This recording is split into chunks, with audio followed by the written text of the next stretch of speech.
Hi అండి, అందరికీ నమస్తే. నేను మీ Rekha. Welcome to Rekha cutie 953 YouTube channel. Friends, అందరూ బాగున్నారా? నేనైతే చాలా బాగున్నాను. ఐ హోప్ మీరు అందరూ కూడా బాగుండాలని చెప్పేసి అయితే మనస్ఫూర్తిగా కోరుకుంటూ ఉన్నానండి. ఫ్రెండ్స్, ఈ వీడియో వచ్చేసరికి నిన్నటిదండి, అంటే మంగళవారం రోజు అనమాట.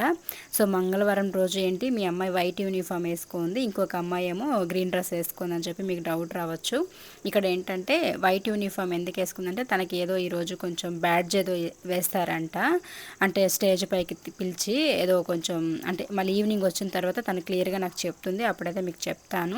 ఇంకా అందుకని చెప్పేసి అయితే తను వైట్ యూనిఫామ్ వేసుకుంది, అంటే చిన్నమ్మాయి అయితే గ్రీన్ యూనిఫామ్ వేసుకుంది అనమాట. ఇంకా అయితే ఇప్పుడు ఒక 3-4 డేస్ నుంచి కూడా మనకి ఫుల్గా జడిలాగా పట్టుకుంది కదా, అంటే ఫుల్గా గట్టిగా వర్షము రావట్లేదు, అలాగని తుఫాను లేదు, ఏదో తుంపరలాగా పడుతూనే ఉందన్నమాట. పొద్దున్న నిద్ర లేచినప్పటి నుంచి ఇంకా నైట్ అంతా కూడా అలానే ఉంది. ఇంకా బయట పనులు ఏవి కూడా సక్రమంగా జరగట్లేదు మాకైతే. అందుకని చెప్పేసి ఇంకా యూనిఫామ్కి స్వెటర్స్ వేసుకొని వెళ్తున్నారు అనమాట, చలికి దానికి. అండ్ పెద్దమ్మాయి అయితే బ్యాగ్లో పెట్టుకొని వెళ్తుంది, ఒకవేళ చలి అనిపిస్తే అక్కడ వేసుకుంటుంది అనమాట. ఇప్పుడైతే ఎందుకు వేసుకోలేదంటే, తనకి అక్కడ స్టేజ్ పైన ఏదో బ్యాడ్జ్ ఇస్తారని చెప్పేసి వేసుకోలేదు. సో ఇంకా అదండి, ఇంకైతే పిల్లలు కూడా స్కూల్కి అయితే బయలుదేరేశారు కదా, అండ్ ఇప్పటి నుంచి కూడా మనకి వ్లాగ్ అనేది కంటిన్యూ అవుతూ ఉంటుంది. సో చూసేసేయండి. ఇక్కడ వచ్చేసరికి పిల్లలు స్కూల్కి పంపించేసిన తర్వాత నేనైతే ఇంకా వంట చేయడానికి అయితే వచ్చేసాను. ఈరోజు కొంచెం ఇంట్లో బిజీగా ఉన్నాను, అండ్ పనులు కూడా ఉన్నాయన్నమాట. ఇంకా ఈరోజు లంచ్ బాక్స్కి అయితే బీరకాయ పప్పు చేద్దామని చెప్పేసి అయితే ఇక్కడ అన్నీ కట్ చేసి పెట్టేసుకున్నాను. సో ఎలా చేస్తానని చెప్పేసి అయితే మీకు ఈ వీడియోలో చూపిస్తానండి. ముందుగా అయితే మనకి ఎంత పప్పు కావాలో అంత అయితే ఇంకా ఒక 2 టైమ్స్ అయితే కడిగేసుకొని పెట్టుకోవాలి. అందులోకి కట్ చేసి పెట్టుకున్న బీరకాయ ముక్కలు, అలాగే ఒక 2-3 టొమాటోలు కూడా కట్ చేసి వేసుకోవాలి. అండ్ అందులోకే మనం పచ్చిమిర్చి బదులు కారం పొడి వేసుకోవాలన్నమాట. బీరకాయ పప్పుకి కానీ బీరకాయ కానీ ఎప్పుడు కూడా పచ్చిమిర్చి కంటే కూడా ఎండుమిర్చి కానీ ఇట్లా కారం పొడి కానీ వేసుకుంటే చాలా టేస్ట్ ఉంటుంది. అండ్ దాంతోపాటు ఒక స్పూన్ అంత పసుపు కూడా వేసేసుకోండి. అండ్ వేసుకున్న తర్వాత మనకి ఎంత వాటర్ కావాలో అంత, పప్పు ఉడికి అంత వాటర్ అయితే వేసేసుకోవాలి. అండ్ వేసుకున్న తర్వాత మూత పెట్టేసి ఒక 3-4 విజిల్స్ అయితే పెట్టుకోవాలన్నమాట. అండ్ విజిల్ పోగానే పప్పు అయితే వెనిపేసుకొని అందులోకి కొంచెం చింతపులుపు అనేది నానబెట్టుకొని అందులోకి పులుపు అనేది పోసుకోవాలి. అప్పుడు టేస్ట్ ఇంకా రెట్టింపు అవుతుంది. సో అదైతే మీకు నేను ఇక్కడ చూపించలేదు అనుకుంటాను, మర్చిపోయాను చింతపులుపు పోసేది. సో ఇక్కడైతే చూపిస్తున్నాను చూడండి. సో చింతపండు అనేది కొంచెం నానబెట్టేసుకొని అదైతే మనం పప్పు అంతా వెనిపేసుకుంటాం కదా, అప్పుడు ఆ పులుపు అనేది కలిపి ఇందులోకి పోసుకోవాలి. అదే మీకు అక్కడ చెప్తూ ఉన్నాను. అండ్ ఇప్పుడైతే పోపు పెట్టేసుకుందాం. సో ముందుగా అయితే ఇక్కడ ఆయిల్ వేసేసుకొని, ఆయిల్ హీట్ ఎక్కిన తర్వాత మనం ఆవాలు, కొంచెం పచ్చిశనగపప్పు, కొంచెం ఉద్దిపప్పు, కొంచెం జీలకర్ర, అలాగే కొంచెం ఎండుమిర్చి ఇవన్నీ కూడా వేసుకోవాలి. అవి వేగిన తర్వాత అందులోకి తెల్లగడ్డ అయితే దంచి పెట్టుకుని ఉంటాం కదా, వెల్లుల్లి, అవి కూడా వేసేసుకోవాలి. అవి కొంచెం వేగిన తర్వాత అందులోకి సన్నగా కట్ చేసి పెట్టుకున్న ఆనియన్స్ కూడా వేసుకోవాలి. సో నేనైతే ఒక ఆనియన్ తీసుకున్నాను. మామూలుగా అయితే మనం బీరకాయ పప్పులో కానీ మామూలు పప్పులో కానీ ఆనియన్స్ అనేది కట్ చేసి ఉడికించేటప్పుడు వేసేసుకుంటాం కదా, అలా కాకుండా ఇట్లా తిరగబాతులోకి వేసుకోండి. చాలా చాలా టేస్టీగా ఉంటుంది. బాగా గోల్డ్ కలర్ వచ్చేంత వరకు ఫ్రై చేసేసుకొని ఆ తర్వాత పప్పు వేసుకున్నామంటే చాలా టేస్టీగా ఉంటుంది. సో ఇంకా కొంచెం కరివేపాకు కూడా యాడ్ చేసుకున్నాను నేను. సో ఇప్పుడైతే మనకి ఈ ఆనియన్స్ ఇవంతా కూడా బాగా వేగిపోయిన తర్వాత ఇందులోకి మనం ఎనిపి పెట్టుకున్నాం కదా, ఆ పప్పు అయితే పోసేసుకోవాలి. సో ఇలాగైతే మనం తిరగబాత వేసేసుకొని ఒక 5 మినిట్స్ వరకు అట్లా ఉడికించుకున్నామంటే కమ్మగా అయితే బీరకాయ పప్పు రెడీ అయిపోతుంది. అండ్ మామూలుగా మనం బీరకాయ పప్పు కానీ బీరకాయ తీగూర కానీ ఇట్లాంటివి ఏదైనా చేసినప్పుడు కొంచెం తీయగా అనిపిస్తూ ఉంటుంది కదా, ఇలా ఒకసారి ట్రై చేసి చూడండి. అసలు తీయదనం అనేది ఉండదన్నమాట. మామూలుగా మనకి పప్పు ఎలా ఉంటుందో అదే టేస్ట్లో ఇంకా డిఫరెంట్ టేస్ట్ అయితే ఉంటుందన్నమాట. ఇంకా కొంచెం వేసుకొని తినాలి, ఇంకొంచెం అన్నం ఎక్స్ట్రా తినాలి అంటే నార్మల్గా తినేవాళ్ళు కూడా ఇంకొంచెం ఎక్స్ట్రా అన్నం పెట్టుకొని తింటారనమాట. అంత టేస్టీగా అయితే ఉంటుంది. సో తప్పకుండా మీరు ట్రై చేయండి. అండ్ ఎండింగ్లో కొంచెం తిరగబాత అంతా వేసేసుకొని కలుపుకున్న తర్వాత కొంచెం కొత్తిమీర కూడా అట్లా గార్నిష్ చేసేసుకొని ఒక 2 మినిట్స్ వరకు ఉడికించుకొని అయితే స్టవ్ ఆపేసుకోండి. అండ్ బీరకాయ పప్పు అయితే రెడీ అయిపోతుంది, చాలా టేస్టీగా అయితేను. సో కారం వేయడం వల్ల పప్పు చూసారు కదా, మంచి కలర్లో అయితే ఉంది, రెడ్ కలర్లో అయితే. సో ఇలా చూడడానికి బాగుంటుంది, తినడానికి బాగుంటుంది. అండ్ ఈ విధంగా బాగా పొంగొచ్చేంత వరకు కూడా కలుపుకుంటూ ఉండాలి, మధ్య మధ్యలో అడుగు పట్టకుండా. ఒక 2 మినిట్స్ 3 మినిట్స్ అట్లా ఉడికించుకొని స్టవ్ ఆపేసుకున్నాం వేసేసుకున్నామంటే మనకి బీరకాయ పప్పు అనేది రెడీ అయిపోతుంది.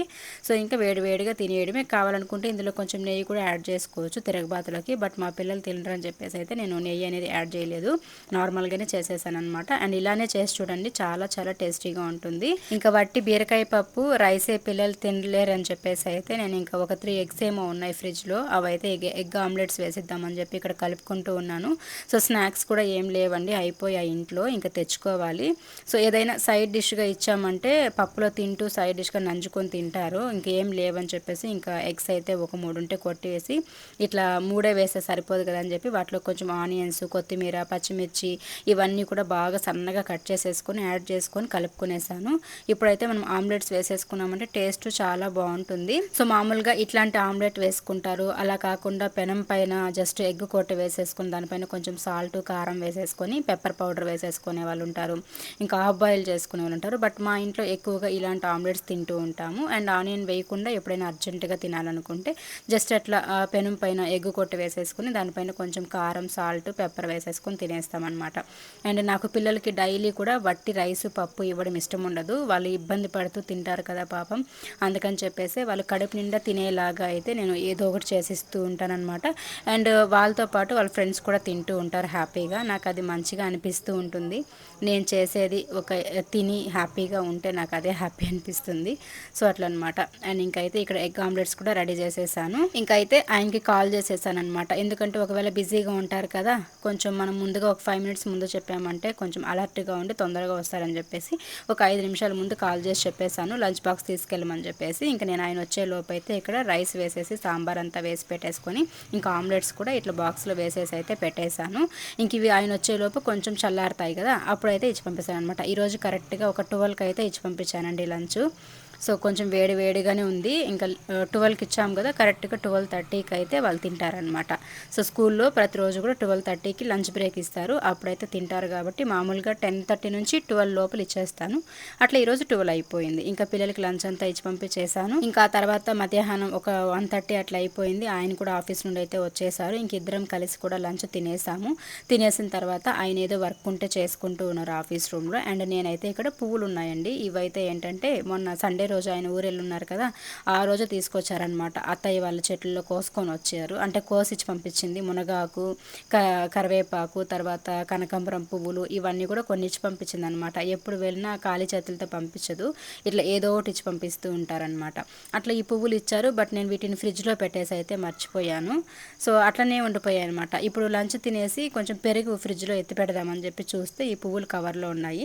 సరే ఇంకా కట్టేద్దామని చెప్పి ఓపెన్ చేశాను అనమాట. చేసేసరికి కొంచెం పువ్వులు అన్నీ కూడా పాడైపోయాయి, మిగతావన్నీ బాగున్నాయి. సరే బాగున్న పువ్వులు మాత్రం కట్టేసుకొని మిగతా కొంచెం పాడైపోయినవన్నీ కూడా పక్కకేసేస్తూ ఉన్నాను. ఇవి కనుక మా అత్తయ్య చూస్తే ఖచ్చితంగా తిట్టేవాళ్ళు నన్ను, ఇట్లా పువ్వులను వేస్ట్ చేస్తారా అని చెప్పేసి. సో అత్తయ్య వాళ్ళు లక్కీగా ఇక్కడ లేరు కాబట్టి సరిపోయింది.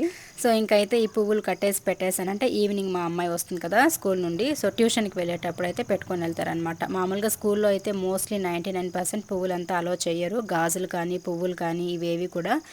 ఎప్పుడైనా తనకి ఎక్కువ ఇష్టమైపోయిన పువ్వులు ఏదైనా ఉంటే మాత్రం కొంచెం పెట్టుకొని వెళ్తూ ఉంటుంది. అప్పుడు కూడా భయపడుతూ పెట్టుకొని వెళ్తుంది అనమాట స్కూల్కి. సో నాకైతే ఇలా ఉండడమే బెటర్ అనిపిస్తుంది. ఎందుకంటే పువ్వులు పెట్టుకోవడం, బాగా రెడీ అయ్యి స్కూల్కి వెళ్ళడం, వాటన్నిటికంటే కూడా ఇట్లా సింపుల్గా వెళ్ళి మంచిగా ఇంట్రెస్ట్ అనేది చదువు పైన పెట్టుకొని మంచిగా చదువుకుంటే చాలా అనిపిస్తుంది. సో లక్కీగా పిల్లలకు కూడా అట్లా బ్యాంగిల్స్ కానీ పువ్వులు కానీ ఇలాంటివి ఏమీ అలో చేయరండి స్కూల్లో.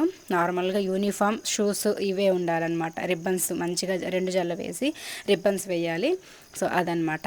అండ్ ఇంకా అట్లయితే ఈ పువ్వులు కట్టేశాను. ఇంకా ఇవైతే ఈవినింగ్ మా అమ్మాయికి పెట్టేస్తాను అనమాట ట్యూషన్కి వెళ్ళేటప్పుడు. సో కుదిరితే వీడియో షూట్ చేస్తాను, అంత టైం ఉండదు, మెయిన్ గుర్తుండదు అనమాట నాకు వీడియో తీయాలని. ఎందుకంటే 4:30 నుంచి 5 లోపల స్కూల్ నుండి వస్తారు కదా, వచ్చిన వెంటనే ½ అన్ అవర్ ఉంటుందన్నమాట. కరెక్ట్గా ½ అన్ అవర్లో వాళ్ళు తినాలి అండ్ ట్యూషన్కి రెడీ అవ్వాలి. నేను హడావిడిగా వాళ్ళని రెడీ చేస్తూ ఉంటాను కాబట్టి నాకు కూడా అంత మతిమరపు వచ్చేస్తుంది అనమాట. ఆ టైంలో వీడియో షూట్ చేయాలని నాకు గుర్తుండదు, గుర్తున్నప్పుడు మాత్రం తీస్తూ ఉంటాను వీడియో. సో అదనమాట. ఇంకా తర్వాత అయితే కాసేపు అట్లా రిలాక్స్ అయ్యాను. ఇంకా రిలాక్స్ అయిన తర్వాత ఈవినింగ్ అట్లా అయిపోయింది, ఒక 4:40 అట్లా. ఆ పిల్లలు అయితే వచ్చేసా స్కూల్ నుండి. రాగానే ఇక్కడ తనకి బ్యాడ్జ్ ఇస్తారని చెప్పాను కదా, అదైతే ఇంకా చూపిస్తూ ఉందన్నమాట. ఇక్కడ తనకిచ్చిన బ్యాడ్జ్ అయితే శాంతినికేతన్ వైస్ కెప్టెన్ అనమాట. అంటే తను కూల్గా అందరినీ కూడా ఓపిక్గా కంట్రోల్లో పెట్టడం దాని అర్థం అనమాట. సో తను చాలా డీసెంట్గా సైలెంట్గా ఉంటుంది కదా, అట్లా అందరినీ కూడా డీసెంట్గా కూల్గా శాంతంగా పెట్టడం అని అర్థము. సో ఆ బ్యాడ్జ్ అయితే తనకి వైస్ కెప్టెన్గా ఇచ్చారు. ఒక్కొక్కరికి ఒక్కొక్క బాధ్యత అనమాట. అంటే అంటే ఒకరు డ్యాన్స్ నేర్పించడం, ఒకరు క్లాస్ రూమ్కి హెడ్గా ఉండడం, అంటే లీడర్గా ఉండడం, అట్లా అనమాట. ఒక్కొక్కరికి ఒక్కొక్క బాధ్యత లాగా ఇచ్చారు. అండ్ ఇంకా పిల్లల్ని ఇద్దరిని కూడా రెడీ చేసి ట్యూషన్కి అయితే పంపించేశాను. అండ్ పిల్లలు వెళ్ళిన తర్వాత నేనైతేను కిచెన్లో కొంచెం వాళ్ళ లంచ్ బాక్సెస్ అవన్నీ కూడా తెస్తారు కదా, అవైతే వాష్ చేసేస్తూ ఉన్నాను. ఇదైతే రెగ్యులర్గా జరిగే పని అండి. పిల్లలు రాగానే వాళ్ళ బాక్సెస్ అన్నీ కూడా కడిగేసి నీట్గా పెట్టేశాను అనమాట గిన్నెల స్టాండ్లో. మార్నింగ్ అంటే రేపు ఒక 11:30 12కి అట్లా మనం లంచ్ ఇస్తాం కదా, ఆ టైంకి నీట్గా అవన్నీ కూడా బాగా తేమ లేకుండా స్మెల్ లేకుండా ఆరిపోయి ఉంటాయి కదా, అప్పుడైతే మనకి హెల్త్ కూడా బాగుంటుంది పిల్లలకి అని చెప్పేసి అట్లా ముందుగానే వాష్ చేసి వేసేసుకుంటూ ఉంటాను. అండ్ ఇంకా నెక్స్ట్ అయితే బయట కొంచెం లైట్గా చినుకులు పడుతూనే ఉంది. సో ఏం చేయాలో తెలియక, అంటే బట్టలు చాలా ఉన్నాయి కదా, వాటిని పైన ఉన్నవన్నీ తెచ్చేస్తాను ఇంక వర్షం పడుతుందని చెప్పేసి. సో లోపలైతే ఇంకా కొన్ని బట్టలు అయితే వాష్ చేసి పెట్టానండి, హ్యాండ్ వాష్ చేయాల్సిన శారీస్, పిల్లలు కొత్త డ్రెస్సెస్ అవి, ఇంకా వాటిని అయితే ఆరేయాలి. సో ప్లేస్ అయితే లేదు ఇంట్లో, అందుకని చెప్పేసి ఆలోచిస్తూ ఉన్నాను అనమాట. ఇంకా ఆలోచించుకుంటే గిన్నెలన్నీ కూడా వాష్ చేసి వేసేస్తూ ఉన్నాను.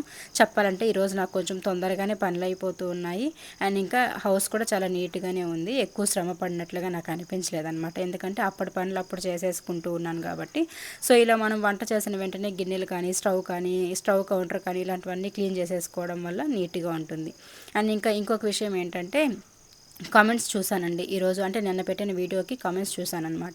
సో వాటిలో ఒక ఇద్దరు ముగ్గురు ఏం పెట్టారంటే, మీకు డబ్బులు ఎక్కువైపోయాయి, సో అందుకే మీరు ఫోన్లు పగలగొడుతున్నారు, ఫోన్లు కొంటున్నారని చెప్పేసి. కావాలని ఎవరు ఫోన్లు అనేది పగలగొట్టారు కదండి, అది కూడా ఐఫోన్ అనేది 75,000 పెట్టి నేను కొన్న ఐఫోన్ని నేను కావాలని ఎలా పగలగొట్టేస్తాను చెప్పండి.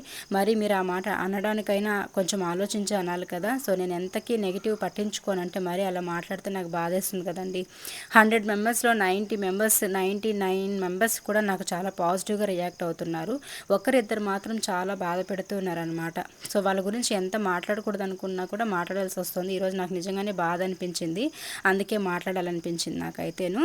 సో అలా పగల కొట్టేస్తారా ఎవరైనా కావాలని చెప్పండి. అంత కాస్ట్ పెట్టి, అసలు ఏ ఫోన్ అయితే ఏం కాస్ట్ ఉన్నా లేకపోయినా మనం పగల కొట్టాం కదా. సో మేము ఆ ఫోన్ పగిలిపోయిన తర్వాత ఎంత కష్టపడ్డామో, ఎంత బాధపడ్డామో మాకు మాత్రమే తెలిసి. ఇంట్లో అసలు నేనైతే 2 days సరిగా ఫుడ్ కూడా తినలేదు, సరిగా నిద్రపోలేదండి. అంత బాధపడి ఏడ్చాను, నాతో పాటు మా పిల్లలు కూడా ఏడ్చారు.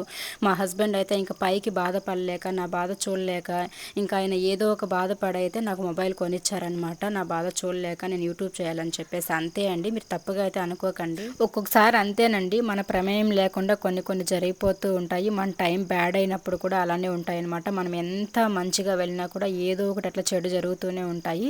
సో వాటన్నిటిని కూడా నేను తట్టుకొని మీకోసం నేను మళ్ళీ వీడియోస్ పెట్టడం, నా లైఫ్ మీకోసమైనా నా కోసమైనా ఏదో ఒకటి కష్టపడుకునే కదా బ్రతుకుతున్నాను చెప్పండి. సో అలా మాట్లాడడం కరెక్ట్ కాదు కదండి. సో నన్ను అర్థం చేసుకొని నాకు సపోర్ట్ చేయాలనిపిస్తే చేయండి, కానీ అట్లా డిస్కరేజ్ చేయకండి, బ్యాడ్ కామెంట్స్ అయితే పెట్టకండి. అండ్ ఇంక ఇక్కడ నైట్ డిన్నర్ అయితే నేను రైస్ పెట్టేశాను. ఈరోజు రైస్ చేసేసి బీరకాయ పప్పుకి ఇంకా మునగాకు ఎగ్ వేసి అయితే ఫ్రై చేశానండి. సో ఇది ఎలా చేశానని చెప్పేసి అయితే ఇందులో యాడ్ చేయడం మర్చిపోయాను. సో నెక్స్ట్ వీడియోలో అయితే మీకు యాడ్ చేస్తాను, చూసేసేయండి. సో ఏంటంటే కరెంట్ కూడా చాలా వరకు పోతోంది వస్తుందండి. అసలు బయట అయితే క్లైమేట్ చేంజ్ అయిపోయింది, దానివల్ల మాకు కొంచెం పవర్ ఇబ్బందిగా ఉందన్నమాట. ఈ మధ్య ఒక 1 week 10 days నుంచి కూడా కరెంటు సక్రమంగా ఇస్తామని లేదు. అందుకని చెప్పేసి ఇంకా నైట్ ఎక్కడ కరెంట్ వస్తుందో రాదో అన్న దీంతో అయితే కొంచెం తొందరగానే వంట అంతా చేసేసాను. 7 అయింది టైం ఇప్పుడు. సో 7కి అంతా వంట ప్రిపేర్ చేసేసాను. ఇంకా 8కి పిల్లలు వచ్చేస్తారు కాబట్టి ఇంకా వేడిగా తినేయచ్చు, 1 hour కాబట్టి. సో రైస్ ఉంది. ఇంకా ఈరోజు అయితే అంటే మా ఇంట్లో ఏం చేసినా తినేస్తారులేండి, అంటే పర్టికులర్గా టిఫిన్ ఐటమ్సే ఉండాలన్న నైట్లో ఏం లేదు, రైస్ అయినా తింటారు కాబట్టి కొంచెం రైస్ చేసేసాను. ఇంకా కొంచెం కర్డ్ వేసుకొని, అలాగే మునగాకు ఫ్రై, బీరకాయ పప్పు అయితే ఉంది, తినేద్దామని చెప్పేసి ఇంకా అవే పెట్టేశాను. అండ్ ఇంకా గిన్నెలన్నీ కూడా వాష్ చేసేసాను. ఇప్పుడు వంట చేసినవి అవన్నీ కూడా వాష్ చేసేసి పెట్టేశాను అనమాట. ఇంకా స్టవ్ తుడవాలి అండ్ నైట్ తిన్న గిన్నెలన్నీ కడిగేసి అయితే పడుకోవాలి. సో రేపైతే స్కూల్ హాలిడే మొహరం కాబట్టి సో కొంచెం ఇంట్లో కూడా లేట్గానే చేసుకుంటాను, అన్నీ అంత హడావుడి ఉండదన్నమాట రేపైతే. సో ఇదండి ఈరోజు వీడియో. హోప్ మీకు వీడియో నచ్చిందని అనుకుంటూ ఉన్నాను. నచ్చితే కనుక please like, share, subscribe and comment and please support చేయండి. కొంచెం ఈ మధ్య వ్యూస్ కూడా డల్ అయ్యాయి కదా, సో కొంచెం ప్లీజ్ అందరూ కూడా సపోర్ట్ చేస్తూ ఉండండి అంతే కోరుకుంటాను. So bye friends, thank you so much.